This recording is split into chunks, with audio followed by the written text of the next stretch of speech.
Okay, remember that they're changing my voice. As promised, I'm back here in Gilroy, California. Okay, we're at day 6, I think. And I'm going to be explaining John 8. I typed out 2 pages of my personal explanation of John 8 because the chapter is kind of confusing, and I want to make sure that people understand it. I suggest you watch this video several times, take notes, and then look at John 8 and see that I'm right. So this is what Jesus is saying to the Jews in the story. Again, Jesus is a character in the story. I'm referring to Jesus as a character in the story as he instead of as I, because Jesus is a character in the story, and I don't want to confuse things. Right? There's reality, and then there's the story, which is being made it's been made in a complex way on purpose. Okay. John 8, 11 through 20 is the first section. First, he says to the female that is caught in adultery to leave her life of sin, or she will go to hell. And this is overkilled by John 5:14, where Jesus says to someone that he healed to leave his life of sin or something worse may happen to him. The female was going to be stoned to death for sinning when everyone else was sinning as well. So God and Christ decided to let her have another chance. Jesus then spoke to the people saying that when you interpret his words correctly, he is the spirit and principles of universal pinpoint and moral precision, which are like a light that allows one to be wise, live a worthwhile life, and enter into life by entering into the kingdom of heaven. Now, of course, Christ is more than just the spirit of these things, right? Christ is my soul. You see that the justice-based logic that goes into this is overkill by patterns in nature that were put there for primitive man to understand God's plan. So why are there patterns in nature? Okay. Why is there a failure of the city? A failure of law enforcement? A failure of, the leadership of the white Jews and LGBT community, who basically hire gang members to try to put me at odds with other communities. They said a bunch of racist things about Hispanics and blacks leading up to this before I came to this city, and they got people who, gang members are basically people for hire to kind of help them out. And some are a little bit more LGBT-like, a little bit more occult-like than others. And they tend to be the ones that kind of act up and make a big scene. And, because they don't have much loyalty to their race or their ancestors, they have loyalty to, their LGBT agenda, their occult, trans-like states, what have you. So that's the pattern that we see here. Okay.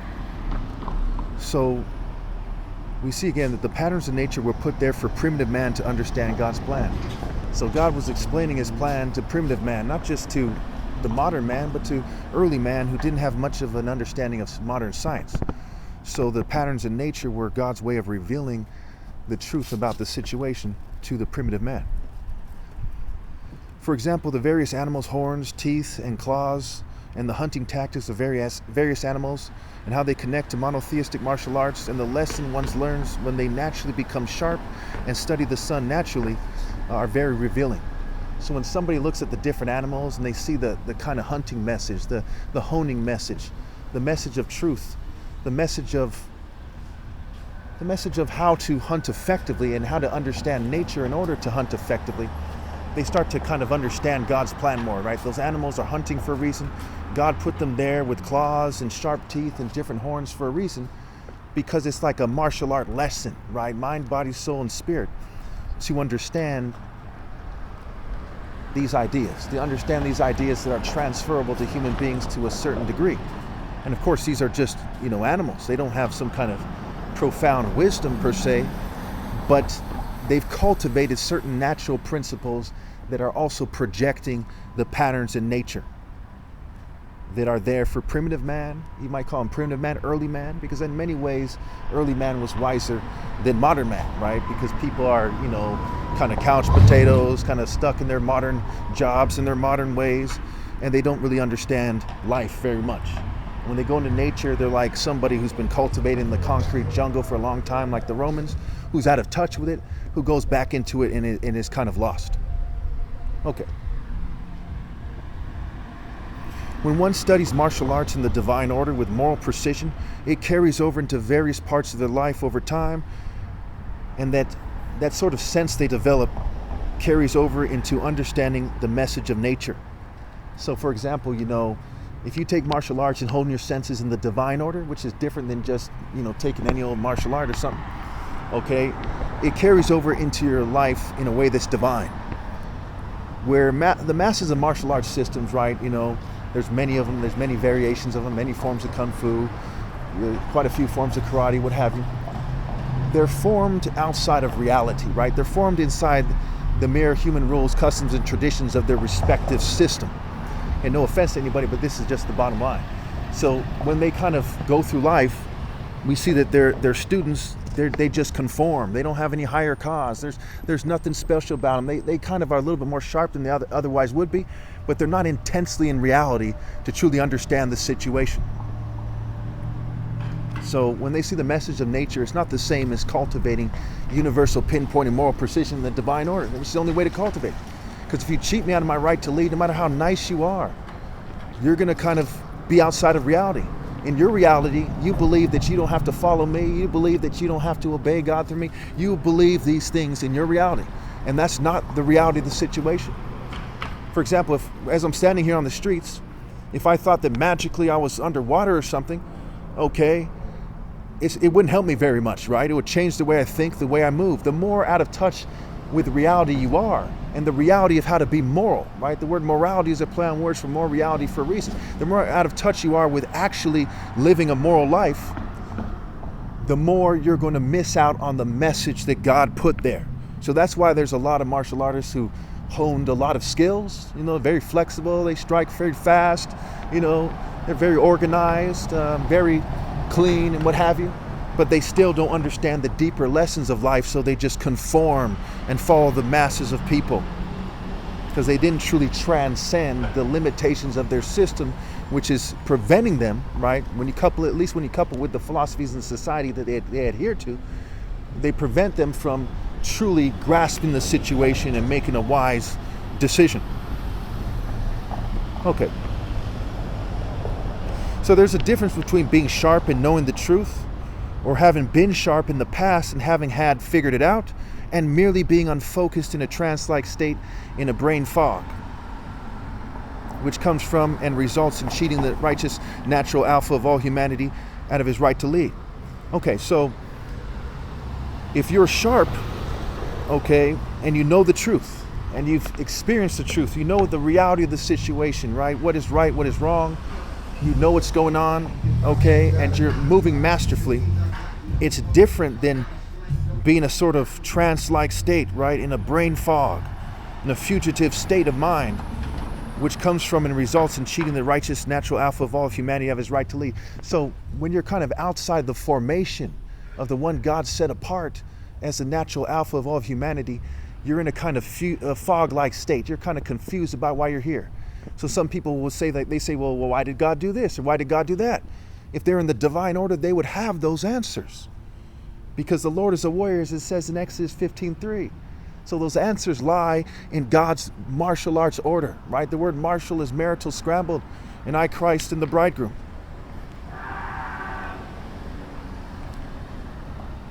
Okay.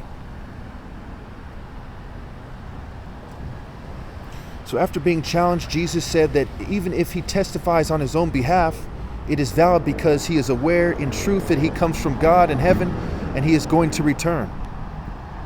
They use mere human judgment, which is mere ignorant beaver beast judgment at best, as building things does not prove wisdom or insight. For example, the people who built the Eiffel Tower or the Empire State Building or the World Trade Center or wherever, right?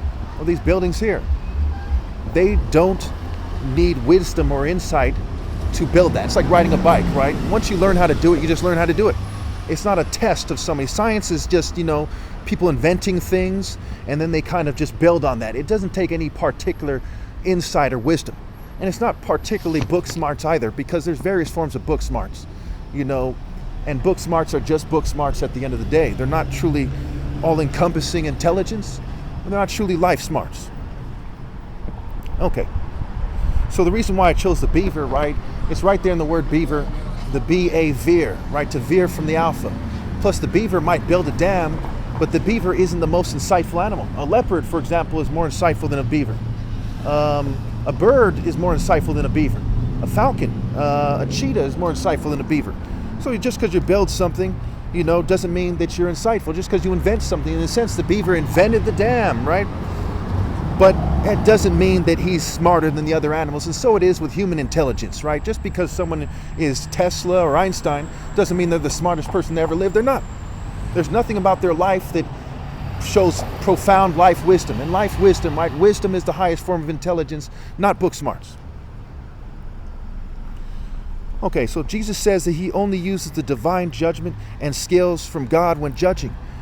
Unlike the Western systems, the LGBT systems, and the Jewish system, and everyone else cheated me out of my right to lead. The reason why I took the time to highlight those three groups isn't because, of some kind of hatred or something. It's because they are the main ones leading the charge against me. And I warned them, and I said, hey, if they keep doing that, I'm going to have to throw that in there, stuff like that in my videos, to make it clear that it's not in their best interest. As a deterrent, as justice, what have you.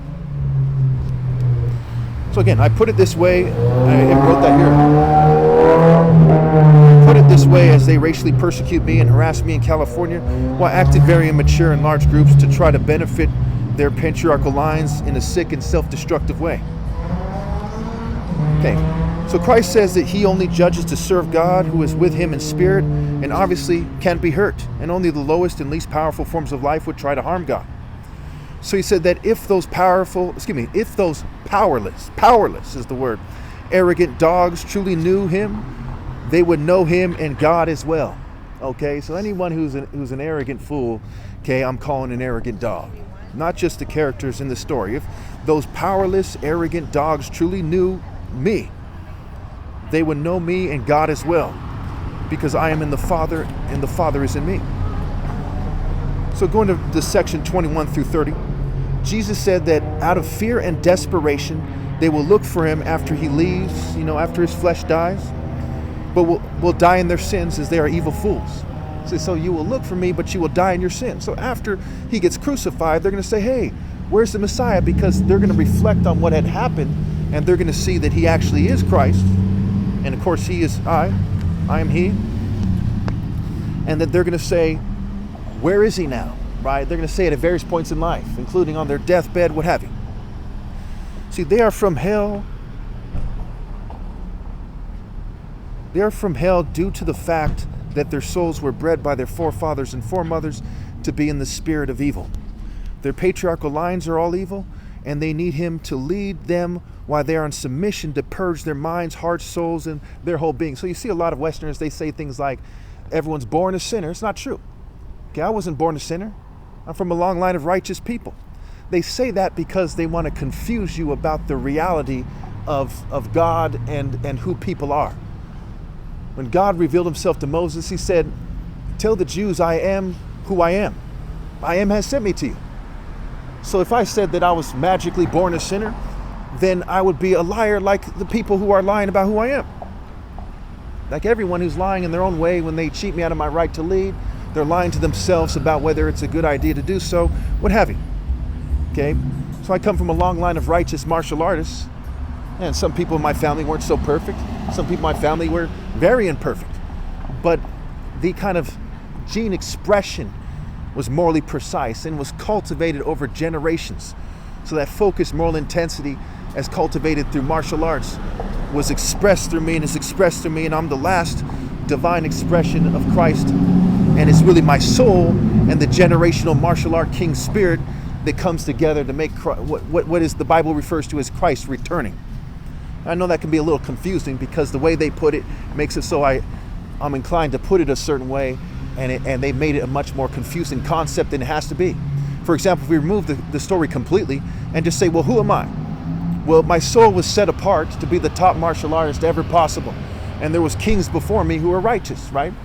And they were the martial art kings of all humanity, right? There's one human race, not many. People separated, okay? But we're all different species, right? Some people are more mixed with Neanderthal. Some people are said to not be mixed with Neanderthal at all. There's different species and subspecies, right? Denisovin and what have you.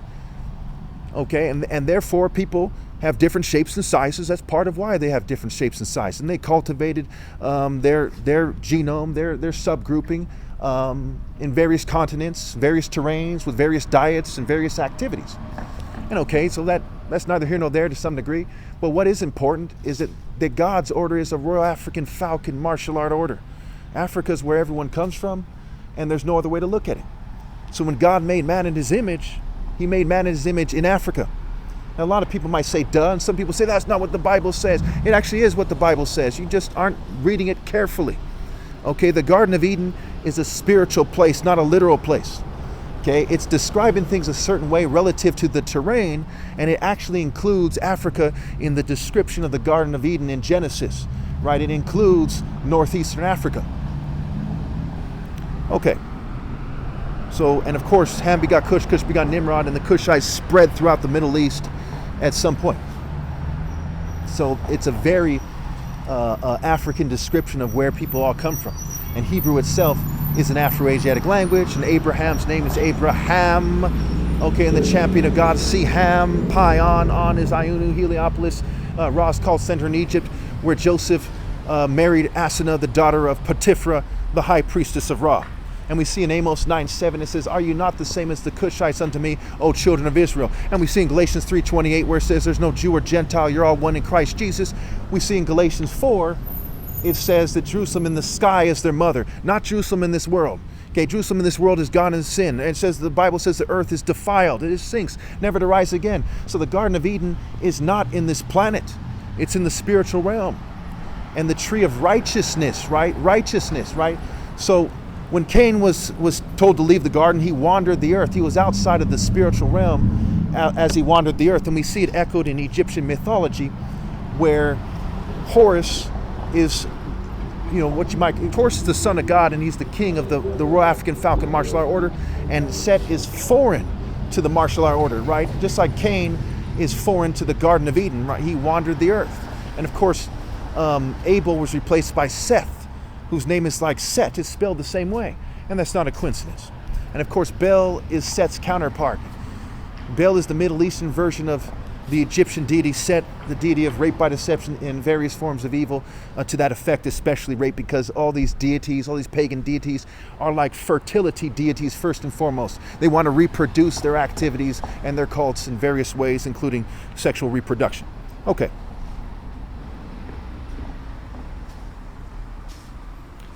Okay, so I went over that evil part.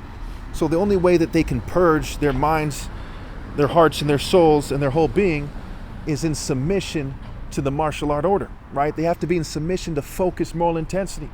Like you can't, in one of the 10 commandments says, "Thou shalt not steal." In Paul's letters, it says not to cheat each other. So when they cheat me out of my right to lead, they're stealing from me my right to lead. They're stealing from me the admiration of potential wives, when I've proven that I draw on spiritual power, and they're just mere people in rebellion. It says in Proverbs 16:12 that the throne is established in righteousness. It says in Proverbs 16:10 that the divine verdict is on the lips of the king. So the divine verdict is on my lips. And that includes, people needing to rally to me. The king is somebody that you obey, right? And it goes back to the wordplay with Kuro Obi, meaning black belt, right? Obi meaning belt, which is a sign of rank. Obi spelled backwards is Igbo, the name of my tribe. I'm from the royal family of Martin Luther King's tribe, the Igbos of Nigeria. And Obi in the Igbo language means king, heart, hut, essence, center, temple, core, which goes back to the rank, right? The belt is the rank, and the king is the rank, the heart of the matter, right? The belt, something you carry to carry on principles of martial arts. Martial is marital, scrambled. Christ is a bridegroom, what have you. Okay, and Isaiah 11:5, which I point out quite a bit, it says that righteousness and faithfulness are his belt and sash. And we see in Kung Fu, for example, they have the sash.